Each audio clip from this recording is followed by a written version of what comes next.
Welcome to টেকক্রাফট.in। আমরা আরও একটা নতুন ভিডিও নিয়ে আপনাদের জন্য চলে এসেছি। আজকের ভিডিওর টপিক হলো কনসালটেশন উইথ আর্কিটেক্ট অথবা ইঞ্জিনিয়ার।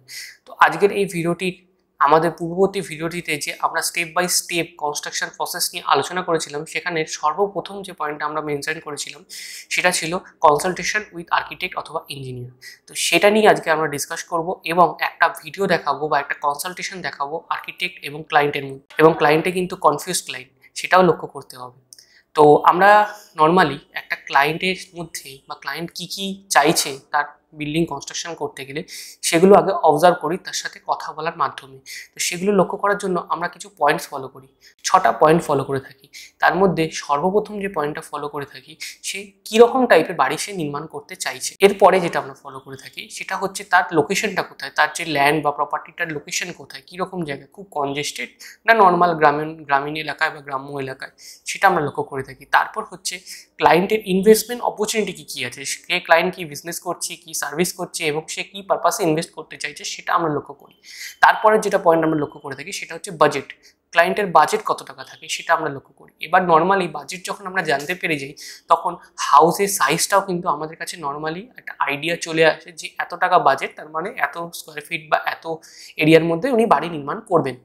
তো লাস্ট যেটা পয়েন্ট থাকে সেটা হচ্ছে আমরা তাদের ফেসিলিটিসগুলো লক্ষ্য করি, মানে ক্লায়েন্টের কী ফেসিলিটিস দরকার। যেরকম ফার্স্ট ফ্লোরে সে রেসিডেন্সিয়াল পারপাস ইউজ করতে পারে, গ্রাউন্ড ফ্লোর সে কমার্শিয়াল পারপাস ইউজ করতে পারে, সেকেন্ড ফ্লোর সে রেন্টাল পারপাস ইউজ করতে পারে। তো এই জিনিসগুলো আমরা লক্ষ্য করে থাকি।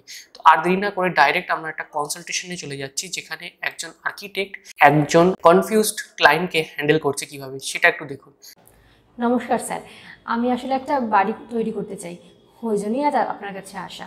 দুতলাই তৈরি করবো ভাবছি, কারণ আশেপাশে যা শুনছি 3তলা করতে গেলে নাকি পুরো পকেটই ফাঁকা হয়ে যাবে। না ম্যাম, আপনার পকেট খালি হয়ে যাবে না, তবে হ্যাঁ হালকা বাজেটে ডায়েট করতে হতে পারে। চলুন দেখি আপনার রিকোয়ারমেন্টগুলো।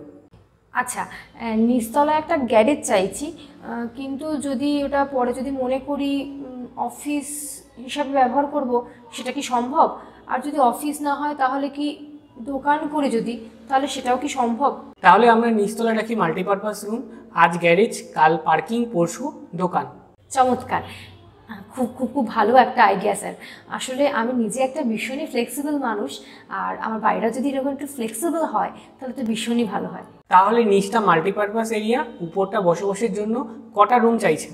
3টে বেডরুম তো লাগবেই। আর এদিকে বাড়িতে যা রিলেটিভসের উৎপাত, যদি একটা গেস্ট রুমের ব্যবস্থা না করা হয় তাহলে দেখবো আমাকেই আবার ডাইনিং রুমে রাত কাটাতে হচ্ছে। ঠিক আছে, তাহলে আপনার একটা গেস্ট রুম রাখা হোক, তাতে আপনার মনের শান্তি এবং আপনার রিলেটিভদেরও শান্তি। তাহলে ম্যাডাম আর দেরি না করে এবার বলুন আপনার বাজেট কত? এই বাজেটের কথা ভেবেই তো একেবারে মাথা ঘুরে যাচ্ছে। কি যে বলি স্যার, ওই দিন ফেসবুকে দেখলাম যে একজন 25 লাখে তার 2তলা বাড়ি কমপ্লিট করে ফেলেছে। এদিকে আমার বান্ধবীকে জিজ্ঞেস করলাম, সে বললো 2তলা বাড়ি তৈরি করতে নাকি তার 50 লাখের বেশি খরচা হয়ে গেছে। আমি এই বাজেট ইস্যুটা একটা বিশাল বড় ব্যাপার। আচ্ছা বলছি যে ইএমআই এর কি কোনো ব্যবস্থা আছে? না ম্যাম, বাড়ি তৈরিতে ইনস্টলমেন্ট পসিবল না।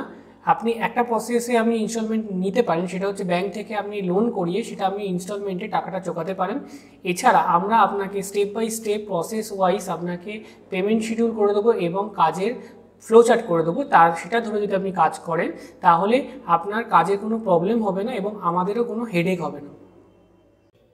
আচ্ছা, মানে এটা একরকম ইজি কনস্ট্রাকশন প্ল্যান। একদম তাই। প্রথমে ডিজাইন, তারপরে সার্ভে, তারপরে এক্সিকিউশন এবং তারপরে ইন্টেরিয়ার এবং আদার্স যা যা কাজ আছে সেই কাজগুলোকে আমরা এক্সিকিউট করে থাকি। মোটামুটি 30 থেকে 35 লাখ টাকা বাজেটের মধ্যে আপনি একটা সুন্দর বাড়ি তৈরি করতে পারবেন। আচ্ছা স্যার, ঠিক আছে। শুধু আমার একটাই শর্ত, একটাই আর্জি, আমার বাড়িটা যাতে ভীষণ সুন্দর হয়, ডিজাইনটা খুব ভালো হয়, আর আমার রিলেটিভসদের যাতে চমক লেগে যায়।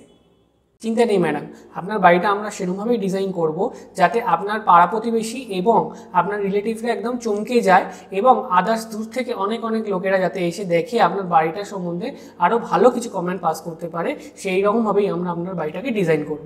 এভাবে হাসি ঠাট্টার মাধ্যমে শুরু হয় বাড়ি নির্মাণের প্রথম ধাপ। তো চলুন আর দেরি না করে আমরা নিয়ারেস্ট আর্কিটেক্ট অথবা ইঞ্জিনিয়ারের সাথে কনসাল্ট করি যে কিভাবে আমরা আমাদের বাড়িটাকে নির্মাণ করব সর্বপ্রথম। তারপরে আমরা নেক্সট স্টেপগুলোতে যাব। তো এরপরে যে আমরা স্টেপটা ফলো করব সেটা হচ্ছে সয়েল টেস্ট এবং সার্ভে। এটা নিয়ে আমরা নেক্সট ভিডিওতে আলোচনা করব। এবং যদি কেউ আমাদের সাথে কনসাল্ট করতে চায় তাহলে নিচের ডেসক্রিপশানে দেওয়া ফর্মটি ফিল আপ করে আমাদের সাথে কন্ট্যাক্ট করতে পারেন। ধন্যবাদ।